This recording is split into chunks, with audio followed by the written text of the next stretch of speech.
We took a road trip all the way to Utah and then to Colorado from Texas. And here is our entire trip pretty much in a nutshell. So we were worried because we were bringing our 11-month-old. And of course, we wanted him to be comfortable and, we wanted him to have a good time as well. And so his grandparents surprised us by buying him a brand new car seat before we left. He's turning 1 in a month, and he was basically right at the boundary between getting his forward facing car seat and moving out of his back facing car seat. And so it was definitely a lot more comfortable for him. And yeah, he definitely enjoyed it. So our first stop, or our first major stop, was Roswell, New Mexico. And originally, I wanted to stop and stay the night in Roswell. However, we had to stop in San Angelo because Texas is huge and it took us forever to get out. And aside from that, I did get car sick the first night because we decided to have a giant Mexican meal in San Antonio.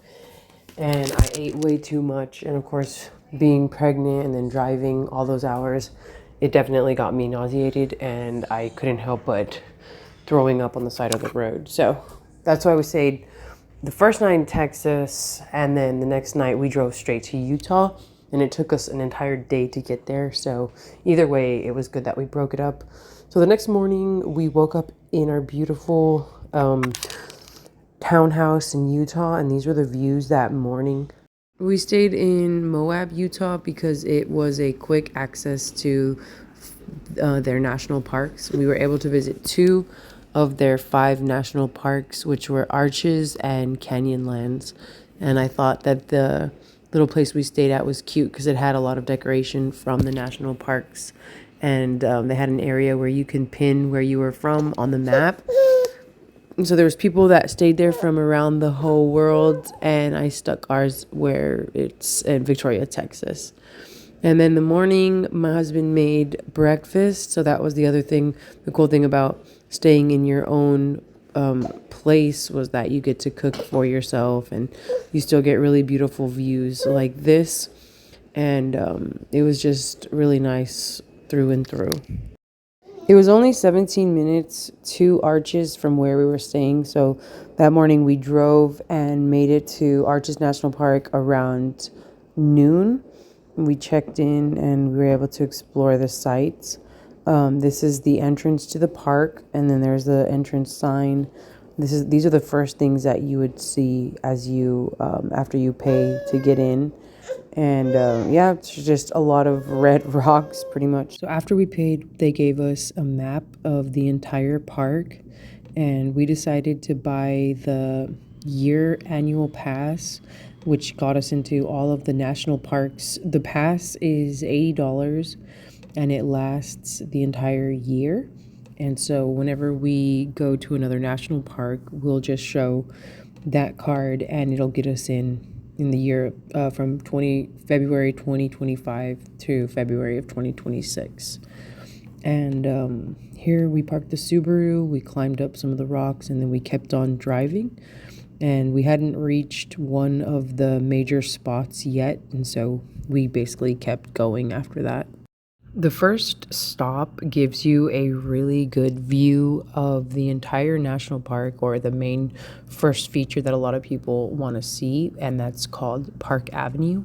We didn't do the trail because there was a lot of spots we wanted to check out, and so instead we just watched it from the viewing platform, and we continued after that. So this one's definitely wheelchair accessible, or if you're carrying a small infant like we were, it's definitely something that you should be able to do.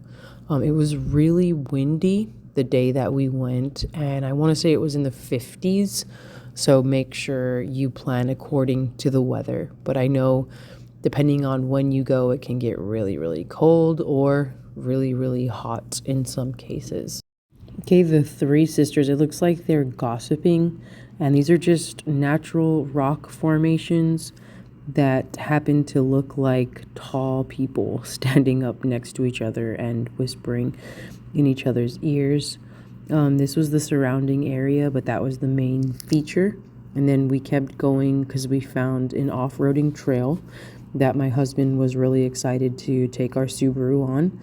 And as you can see, it was really, really bumpy. In fact, I personally think this is the trail that punctured our tire, which we didn't realize until a few days later, and we had to replace all 4 of our tires. There's 2 trails that fork in the road. One of them was safer and better for the Subarus, in my opinion. The second one, which was the first one we did, was more rocky, and the rocks were very jagged. And as a result, again, our car was damaged, or our tires were damaged, and it ended up being over $1,000 to fix. So keep in mind, if you're taking your vehicle off-roading, just prepare for situations like that. And I've talked to several other individuals who have taken their vehicles off-roading in this exact park or in another park nearby in Utah, and they had the exact same situation. Okay, so we did park it. We took this short trail with our baby, our 11-month-old baby. We were able to do the trail the entire time with his stroller, and he absolutely loves being outdoors and spending time with us. He loves being wherever we are, and he just had a thrill. So there are some areas that, when we have a stroller that's also for trails that are also like off-roading trails, so we can pretty much take him anywhere. It's just when we walked up to the arch, we didn't take him. There was 3 of us, so one of us stayed with him at all times. This was the arch called Whale in Eye of the Whale, and that one was really pretty. We continued to go off-roading to see how far we can get. One of the vehicles was not even equipped for off-roading, so we drove back after we had done a major chunk of it. Okay, and then we decided to do a walking trail. We wanted to see the main arch, which was the one that was most photographed, called Delicate Arch. However, because we had a stroller and because this trail was one of the most difficult ones, we decided not to do it, and we decided to do one that would still give us a view of Delicate Arch, but not put us right in front of it. And I was really disappointed because the views were very, very far away, and even when I zoomed in a lot on my phone, you could still barely see the arch. And of course, the pictures don't look like the ones that are in the famous books and in the famous photography. At this point, it had already been a long day. We have done several short hikes, but they still take a toll, especially considering the fact that I am 5 months pregnant when we did this trip, and I was definitely feeling tired and out of breath. So my husband wanted to go off-roading, and we met for dinner. We ate at Arch's Thai restaurant, and I ordered the delicious sticky rice and mango and some spring rolls, and the food was really good. Here's my vegetable soup, and our baby also enjoyed it. He got to snack on whatever we were eating. That was my husband's crab soup or curry, and that's pretty much it.